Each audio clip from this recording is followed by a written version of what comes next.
Hello, ladies and gentlemen. Thank you for standing by for China Online Education Group's 2018 first quarter earnings conference call. At this time, all participants are in listen-only mode. After management's prepared remarks, there will be a question and answer session. Today's conference call is being recorded. If you require operator assistance, please press star then 0. I will now turn the call over to your host, Ms. Han-Yu Liu, Investor Relations Manager for the company. Please go ahead, Han-Yu. Hello, everyone, and welcome to the 2018 first quarter earnings conference call of China Online Education Group, also known as 51 Talk. The company's results were issued via Newswire services earlier today and are posted online. You can download the earnings press release and sign up for the company's distribution list by visiting the IR section of its website at ir.51talk.com. Mr. Jack Huang, our Chief Executive Officer, and Mr. Jimmy Lai, our Chief Financial Officer, will start with the prepared remarks. Our Chief Operating Officer, Mr. Lin Ming Zhang, will also join for the Q&A session later. Before we continue, please know that today's discussion will contain forward-looking statements made under the safe harbor provision of the U.S. Private Securities Litigation Reform Act of 1995. Forward-looking statements involve inherent risks and uncertainties. As such, the company's results may be materially different from the views expressed today. Further information regarding this and other risks and uncertainties is included in the company's Form 20-F and the other public filings as filed with the U.S. Securities and Exchange Commission. The company does not assume any obligation to update any forward-looking statements except as required under applicable law. Please also know that 51 Talk's earnings press release and this conference call include discussion of unaudited GAAP financial information as well as unaudited non-GAAP financial measures. 51 Talk's press release contains a reconciliation of the unaudited non-GAAP measures to the unaudited most directly comparable GAAP measures. I will now turn the call over to our CEO, Jack Huang. Please go ahead. Hey, hello everyone. Thank you for joining our quarterly earnings conference call. 2018 is off to a good start as we exceeded the top end of our guidance in both net revenues and gross billings. Our first quarter results reflect the successful implementation of our strategic initiatives to focus our company on the thriving K-12 market, which represented 84% of our Q1 gross billings. We see a clear pathway to leverage our core competencies and grow our company. The cornerstone of our successful strategy is our K-12 Mass Market 101 program, which represented 63% of total gross billings in the first quarter and continues to grow. Our Howell Small Class offering is also attracting an increasing number of students, and this early stage program is gaining traction. The advances we have made in each of our programs are designed to emphasize higher quality and improve our margin profile as we continue to wind down our American Academy 101 offering. With our strategic initiatives squarely aligned in the K-12 market, we are able to more readily reach our target market not only in Tier 1 cities but also in lower tier cities where we see tremendous growth opportunity.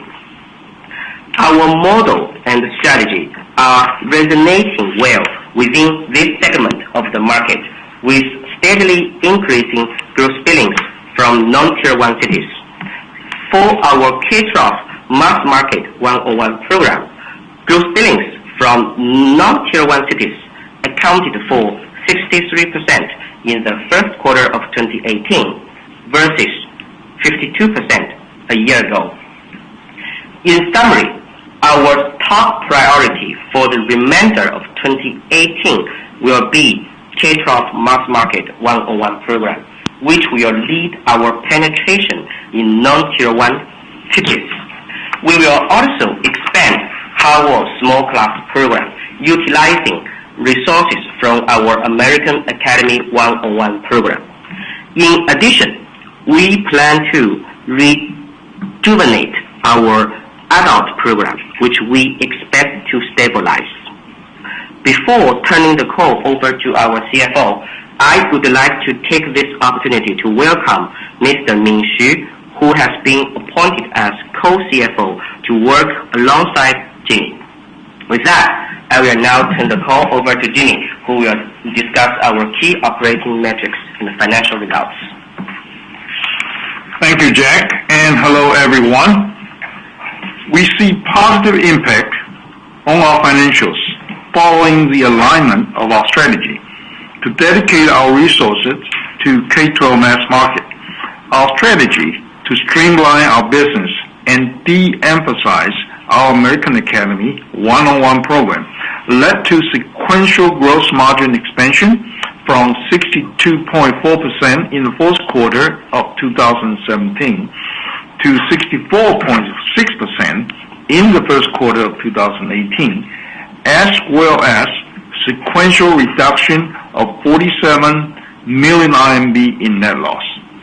This is despite our 37 million RMB investment in the largest marketing campaign in our company history to support our branding effort during the first quarter of 2018. Furthermore, we expect our non-Tier 1 city expansion strategy will support our future growth and improve our financial performances. I would now like to walk through our first quarter 2018 financial highlights. Net revenue were 262.6 million RMB, a 64.6% increase from 159.5 million RMB for the same quarter last year. The increase was primarily attributed to an increase in the number of active students and to a lesser extent, an increase. The number of active students in the first quarter of 2018 was 190.8 thousand, a 41.8% increase from 134.5 thousand for the same quarter last year. Cost of revenue was 92.9 million RMB, a 69.7% increase from 54.8 million RMB for the same quarter last year. The increase was primarily driven by an increase in the total service fee paid to teachers, mainly due to the delivery of an increased number of paid lessons. Gross profit was 169.6 million, a 61.9% increase from 104.8 million RMB for the same quarter last year. Gross margin was 64.6% compared to 65.7% for the same quarter last year. Total operating expenses were 280.2 million RMB, a 14.3% increase from 245 million RMB for the same quarter last year. The increase was mainly the result of an increase in the sales and marketing, product development, and general administrative expenses. As a reminder, our non-GAAP financial measures exclude share-based compensation expenses. Total share-based compensation expenses were 6.6 million RMB for the first quarter of 2018. This compares with 13.1 million RMB for the year-ago period. Non-GAAP sales and marketing expenses were 170.4 million RMB, a 17.6% increase from 144.9 million RMB for the same quarter last year. This increase was mainly due to higher branding and marketing expenses and was partially offset by capitalized sales and personnel expenses of 6.7 million RMB in relation to the new accounting standard FASB ASC Topic 606, adopted by the company since January 1st, 2018.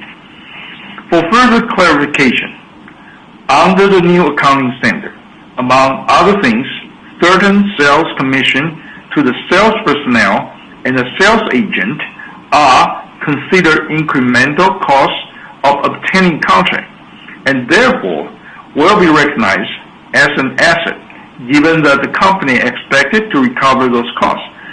Upon the adoption of the new standard, 82.7 million RMB of the contract cost asset was recognized in the prepaid expenses and other current asset account on March 31st, 2018, including the cumulative adjustment of 76 million RMB, which was recorded as a reduction to the accumulated deficit, and the reduction of the sales personnel expense of 6.7 million RMB recorded in the sales and marketing expenses for the first quarter of 2018.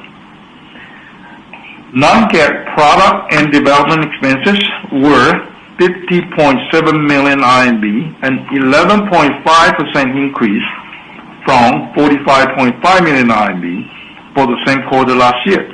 The increase was primarily due to the higher expenses related to technology and course development related personnel to further strengthen technology platform and expand curriculum offering, as well as higher technical service fees. Non-GAAP general and administrative expenses were 52.6 million RMB, a 26.4% increase from 41.6 million RMB for the same quarter last year. The increase was primarily the result of additional expenses for personnel necessary to support expanded operation, as well as higher costs related to compliance and reporting obligation as a public company. Loss from operation was 110.5 million RMB, compared with 140.3 million RMB for the same quarter last year.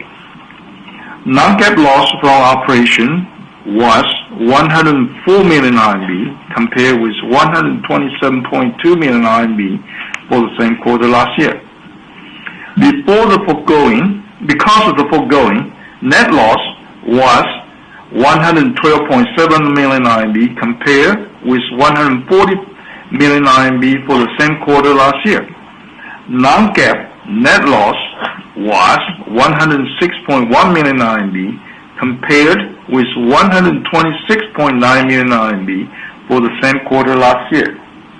Basic and diluted net loss per ADS attributable to ordinary shareholder was 5.55 RMB, compared with 7.05 RMB for the same quarter last year. Each ADS represents 15 Class A ordinary share. Non-GAAP basic and diluted net loss per ADS attributable to ordinary shareholder was 5.25 RMB, compared with 6.3 RMB for the same quarter last year. As of March 31st, 2018, company had total cash equivalent, time deposit, and short-term investment of 549 million RMB, compared with 623.4 million RMB as of December 31st, 2018. The company had current and non-current deferred revenue of 1.3 billion RMB as of March 31st, 2018, compared with 1.2 billion RMB as of December 31st, 2018. Now, for the second quarter of 2018, we currently expect net revenue to be between 265 million RMB and 275 million RMB, which will represent an increase of approximately 38% to 43% from 191.8 million RMB for the same quarter last year. And we are also projecting gross billing to be between 385 million RMB and 395 million RMB, which will represent an increase of approximately 8% to 11% from 355.1 million RMB for the same quarter last year. Of course, the above outlook is based on the current market condition and reflect company's preliminary estimate of the market and operating condition and customer demand, which are all subject to change.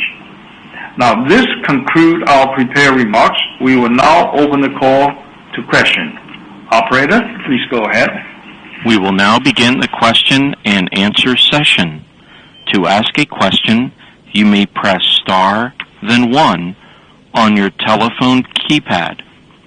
If you are using a speakerphone, please pick up your handset before pressing the keys. To withdraw your question, please press star, then 2. For the benefit of all participants on today's call, if you wish to ask your question to management in Chinese, please immediately repeat your question in English. At this time, we will pause momentarily to assemble our roster.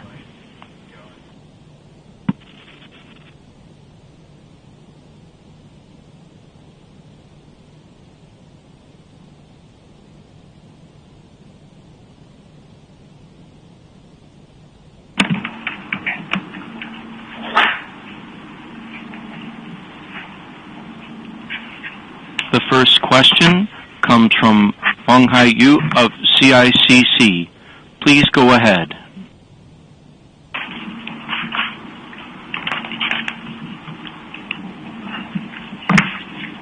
Hello, Wang Haiyu, your line is open. Please go ahead with your question.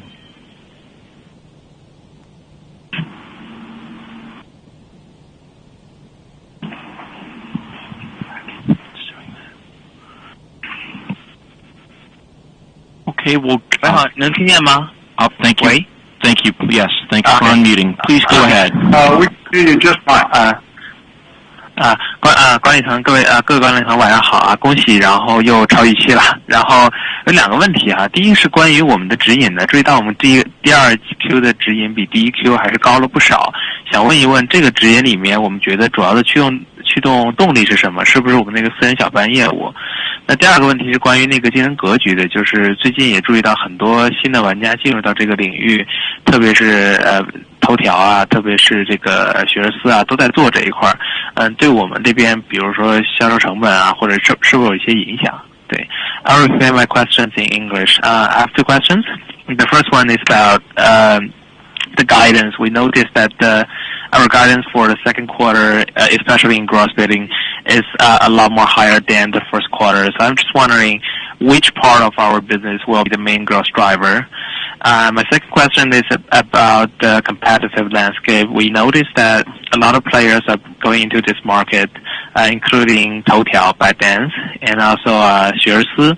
So I'm just wondering how will this impact our business? Thanks.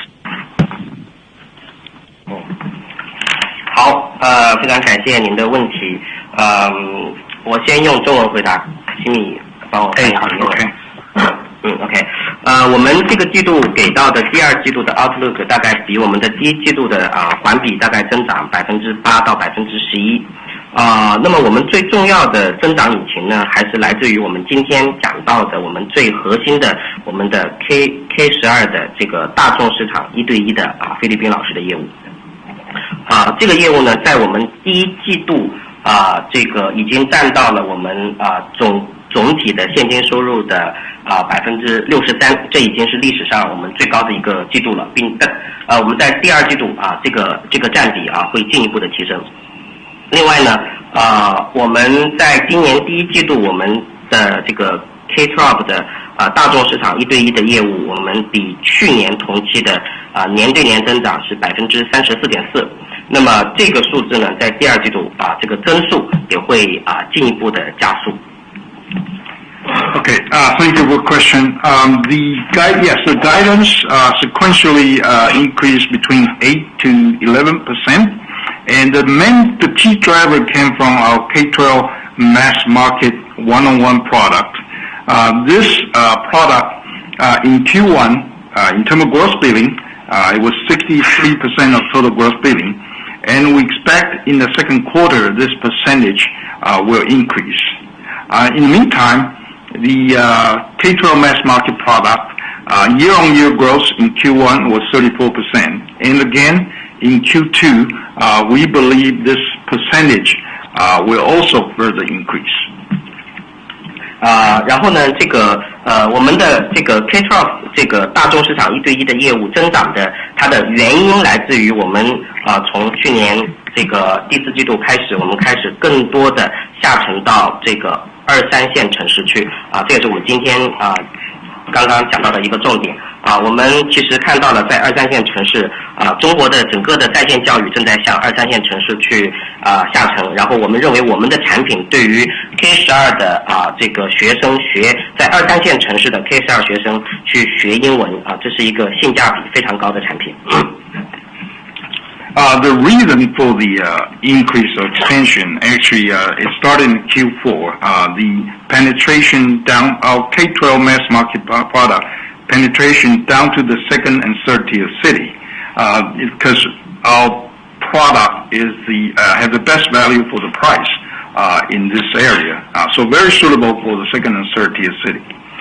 我们讲一些数字吧。我们在这个在整个我们的 K-12 的这个大众市场1对1的业务线当中2、3线城市的比例我们在这个季度呢已经达到了 63%， 相对于1年前大概是52%， 其实是增长了很多，并且呢这个数字在今年的第2季度会进一步增长，也就是说我们在大众市场1对1业务线当中的增长的这个它的引擎呢是来自于2、3线城市。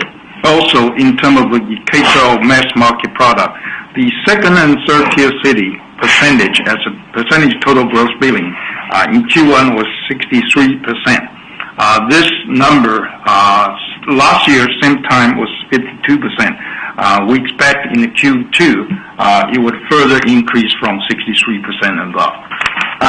当然这个数字的背后呢也是我们整个公司在针对2、3线城市我们做了很多产品，我们的售卖的形式我们针对2、3线城市的用户的洞察，我们做了很多的针对性的这样的一些改变。Of course, if you drill down to further explanation, is not just the price. We modify our product a little bit. In order to make it more suitable for the student in the second and third tier city. OK， 然后呢，您刚刚提到的这个哈沃的这个 small class 的业务呢，我们在这个第2季度也会比第1季度会有所增长，但是因为它的整个占我们整体业务的比重呢还比较小，它还不是我们增长的主要的这个引擎Okay, of course the Harvard small class product will also see a sequential increase, but it's not going to be as big as the K-12 mass market one-on-one product. 然后同时呢，最后再补充一下，我们的成人业务我们的成人业务线呢，在过去的2个季度当中，我们经历了一些政策的调整，我们的内部的一些资源的调整那么从今年第2季度开始，这个成人的业务呢，也会逐步的稳定下来。The last part is adult business. The last couple quarters, we've been focusing on some of the adjustment, so it has not been increasing. But starting in Q2 2018, you will see this product to stabilize or increase. 然后您的第2个问题是关于竞争其实据我们所知呢，比如像头条他们现在做的核心的业务呢，还是北美老师1对1的业务，而这个业务呢，事实上其实我们在过去的几个季度已经看到这个业务它的毛利呢非常的低，我们认为这个业务呢，它不会是我们公司的一个重点的发力的业务线，所以我们认为呢，对我们公司的这个影响会比较小。Of course, the potential competition you bring up in question, like Total, they're still focusing on the premium market North American teacher one-on-one product, and this product has not been, as we have de-emphasized it a couple quarters ago, so it probably is not going to have too much impact on us. 好的，非常感谢各位。好，谢谢。Thank you. The next question comes from Sheng Zhong of Morgan Stanley. Please go ahead. 谢谢管理层。我就一个问题，就是我们在就是你能不能跟我们分享一下我们在一线城市和非一线城市观察到的那个学生的就获客成本和留存率有没有什么一些差异？那我自己先翻译一下。Thank you for taking my question. So my question is, can you share some observations of the student acquisition cost and retention in Tier 1 and non-Tier 1 cities? Thank you. OK， 非常感谢您的问题啊，我来先回答您这个获客成本的问题。首先呢，当然2、3线城市就我们知道在一线城市这个流量的竞争已经非常的激烈了，所以2、3线城市首先我们从 marketing 获客的这个角度呢，当然它的这个成本是更低的但是呢2、3线城市呢更重要的事情是对于511Talk对于我们这个产品来讲，我们其实非常欣喜的看到在2、3线城市我们的用户的转介绍的行为比例要比我们在一线城市要高不少其实我们今天其实也讲到了，在整个第一季度我们来自于 K12 用户当中的这个来自于转介绍的比例呢达到了59%那么这个比例在2、3线城市呢是更高的。Okay. Thank you for your question. Of course, the traffic and acquisition cost in the Tier 1 city has become expensive.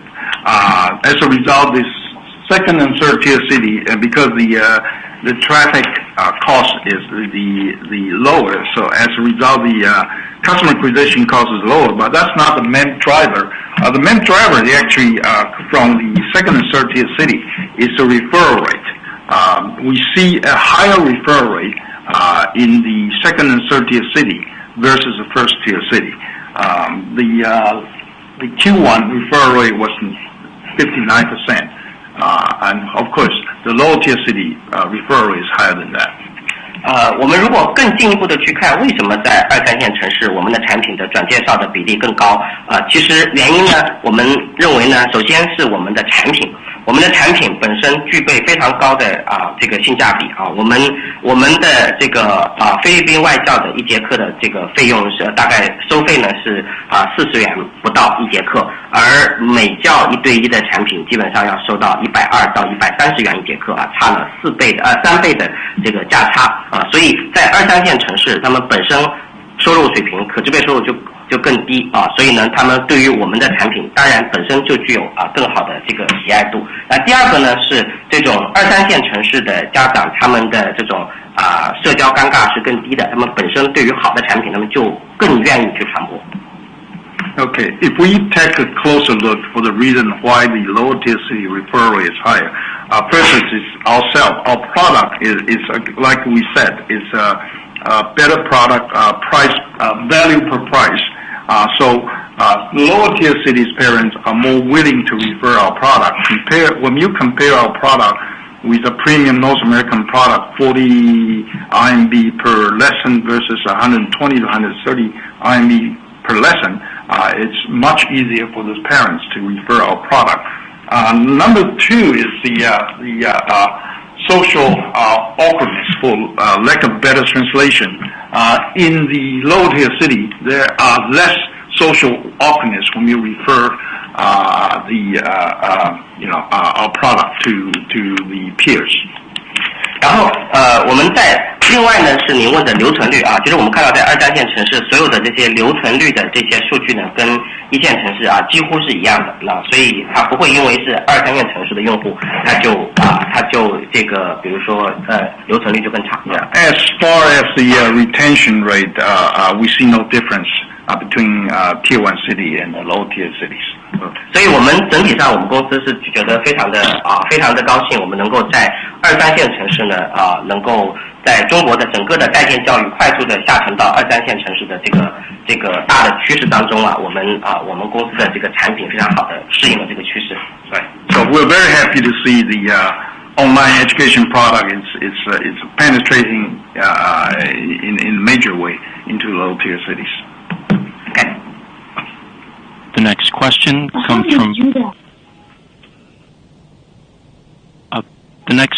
comes from Francisco Rodriguez Prada of Rolnick Capital. Please go ahead.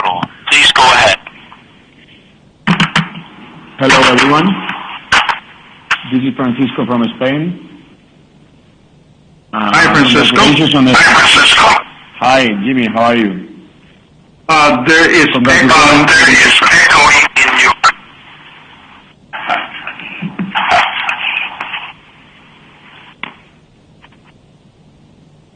I'm sorry. Is this any better? Yes. Okay. I just want to say congratulations on the company you guys have built. It's been a remarkable history. I would like to ask a few questions. Can you please help us understand how this largest marketing campaign you guys have done recently translate into revenues, growth, and especially, more importantly, free cash flow and margins going forward, please? Okay. Actually, if you look at the marketing campaign, this is more of a long-term branding awareness. There's probably not a direct correlation between the Q1 marketing campaign and the Q2 revenue. So that's to answer your question. It's more for a longer-term brand awareness campaign. Number two, the gross margin. Sorry, Francisco, can you repeat your second question?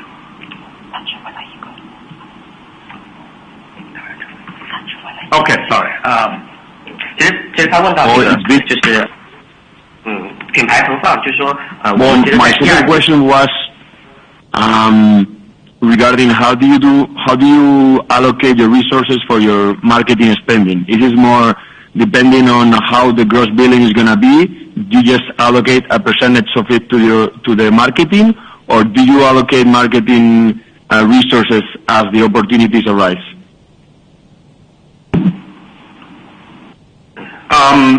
There are two types of sales and marketing spend. One, of course, is the branding. Branding is when we see fit, we will invest in the branding. The marketing expense is more related to the student acquisition, giving reward to the referral. So its second part is more directly to the gross billing. I don't know if that answers your question. Okay, yeah, thank you very much. Thank you. I'm not going to ask you to give us more guidance than 1 quarter ahead, but would you please tell us what kind of growth of gross billings would you be comfortable with in the future? No, we just our practice is to give guidance for the next quarter. That's been our practice. Yeah. Okay, and I don't know if I understood the retention rate that somebody before asked, but could you please say again the retention rate of the students, please? Okay. Question was do we see difference between Tier 1 city student retention rate and the lower tier city student retention rate? And our reply was there's no difference between Tier 1 and lower tier cities.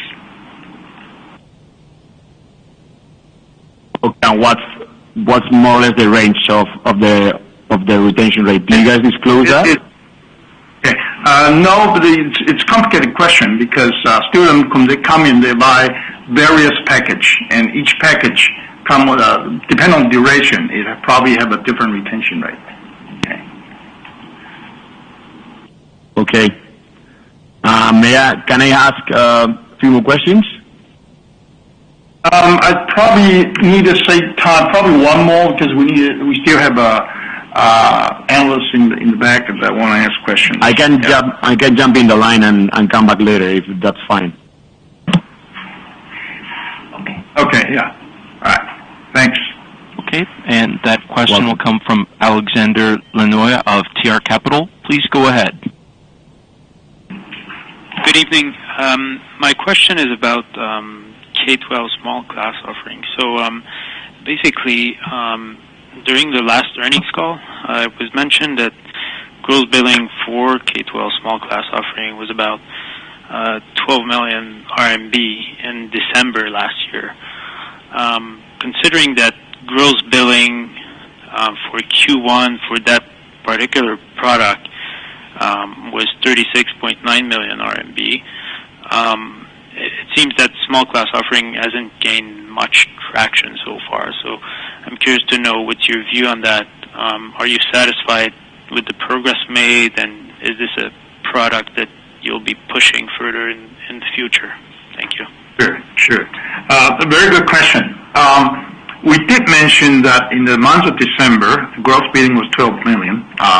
The small class offering, it's more similar to the offline small class, where there is a window of adding new student, of a window for the student to do renewal. So it's not a monthly linear type of projection.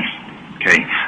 So if you compare apple to apple,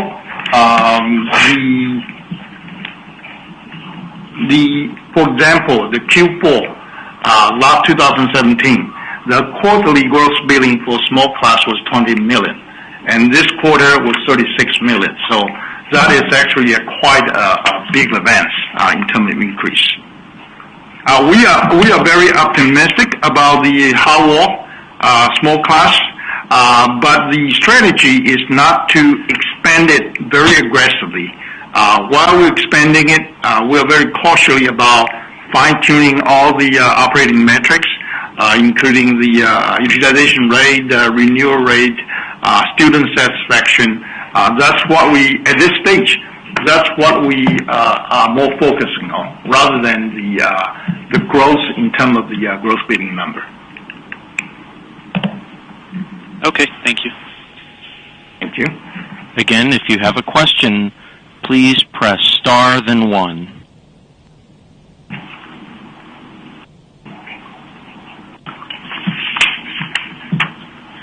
Thank you once again for joining us today. I saw a question. Excuse me, I do see that there is a follow-up from Francisco Rodriguez Prada. Please go ahead. Yes, a quick one. I would like to ask a question to Mr. Min Shu. What are your first impressions about the team at 51 Talk? And also, more in general, what's the rationale for having a CFO and a co-CFO? Francisco, we'd be more than happy to have Ming chat with you on a person one-on-one occasion instead of doing this on the conference call. Yeah, we can arrange a time to chat. Okay, fantastic. Is still the roadshow in the U.S. plan? Are you guys still thinking about that? We will discuss with you on a personal one-on-one situation. Okay, thanks. And we have a question from Erica Leung of Silverhorn Investment Advisors. Please go ahead.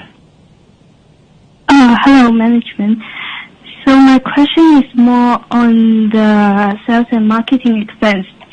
So we see that the sales and marketing expense did not improve much quarter on quarter. But if we consider the branding campaign in Q1, which cost around 37 million RMB, it actually improved significantly.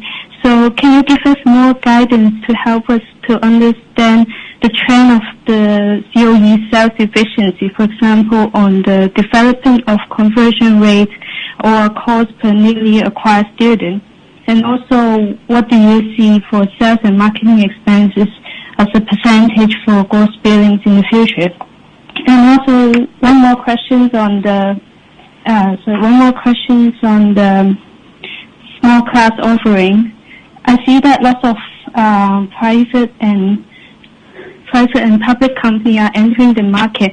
They are larger and strongly funded. So what's COE's competitive edge, and how can you maintain your leading position in this highly anticipated market as the competition starts to intensify? Thank you. Thank you. I'll take the first question, and Jack will take the second question. Our sales and marketing expenses percentage to gross billing was 48% in Q1 2018, which is flat compared with the last quarter, Q4 2017. However, in Q1, we invest in the largest branding campaign in the company history, where we invested 37 million RMB. So if you take out the branding investment and other adjustment, take an apple-to-apple comparison, our sales and marketing expense as a percentage gross billing reduced from 44% in Q4 2017 to 39% in Q1 2018. There's about 5 points improvement. The largest contributor for this marketing efficiency improvement is actually in the increase of referral rate. As indicated before, our K-12 referral rate increased from 53% in Q4 2017 to 59% in Q1 2018. In non-tier city, where our primary focus market, the K-12 referral rate is actually reached 60%. Our strategy and our goal is that we continue to drive up the referral rate, which with the goal of reducing our sales and marketing percentage as percentage to gross billing. However, it's hard to give you this is a forward-looking statement. It's hard to give you a percentage, but our goal is to continue to drive it down.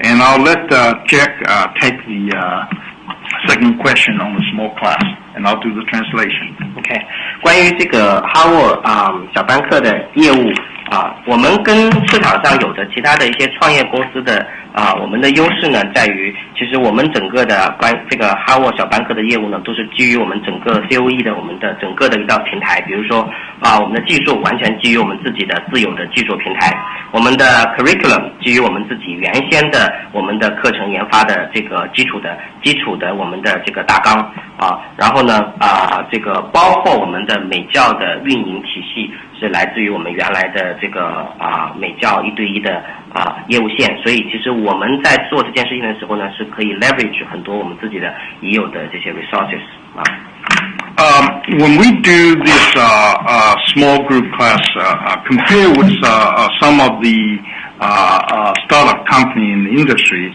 our advantage primarily in the 3 areas. Number one is our proprietary technology platform, which we've been investing for 5-6 years. Our curriculum development team, we have 160 people dedicated to developing curriculum internally. Number 3 is when we did the American Academy, there's a lot of know-how in terms of the North American teacher recruiting and training, which we leverage on this. How will we leverage our American Academy one-on-one? So this gives us a better foundation for developing this product. 我们现在的哈沃的这个班课呢，最大的特点就是我们的这个续费率呢是在行业当中是在一个还是非常不错的高的水平那因为呢我们其实整个的哈沃的班课呢，我们用了固定的老师、固定的同学、固定的时间我们叫3固定。另外呢，我们的整个的 format 我们是1周呢是2节课，1节中教课，2节这个一周3节课一节中教课，2节这个外教课，所以这些我们的创新呢，其实都是让我们在这些产品上面比在这个行业当中是有我们认为是有不小的产品的优势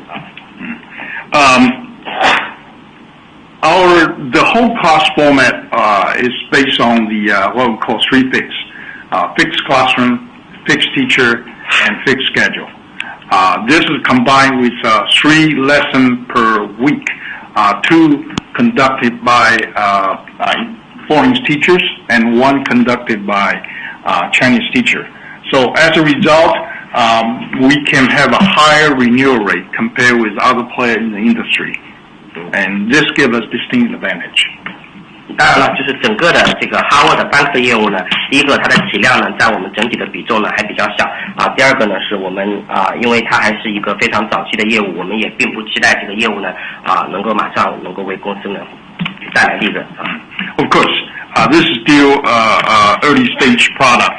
It represents only a small portion of our total gross billing and net revenue, and we really don't expect to see profitable from this business in the near term.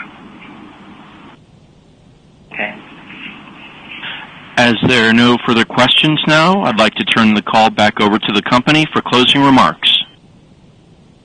Thank you once again for joining us today. If you have further questions, please feel free to contact 51Talk's Investor Relations through the contact information provided on our website or the Piacente Group Investor Relations. Thank you.